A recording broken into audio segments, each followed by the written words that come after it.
a video of you talking about this very issue, fraud, went super viral online. It's from 2018 when you were in Congress, and Right. you were talking about daycare fraud in Minnesota reaching as much as $100 million. Now we know it's so much bigger. So you were talking about this in 2018. Do you think local leaders here had enough indication from you and others to see this coming? Of course they did. I'm hearing there, we had the HHS Secretary Azar in front of us, and we had a hearing over the Federal Child Care Development Block Grant Program, as well as the Community Service Block Grant Program.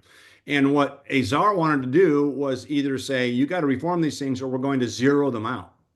And the last question I asked him in that particular hearing, when we had already identified the child care fraud and the money leaving the airport at the time at about 100 million, was okay, can we zero these out? And he said, yes, we want to, but we need legislation.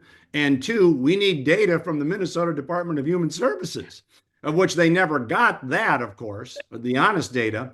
And Angie Craig and Tina Smith and and Amy Klobuchar and the Democrats took over in 2019 and dropped that issue like a rock. But everybody knew it. I had talked about it in a congressional hearing. It was common knowledge. And I think once the Somali population at 107,000 now became a voting bloc, that they willfully ignored this.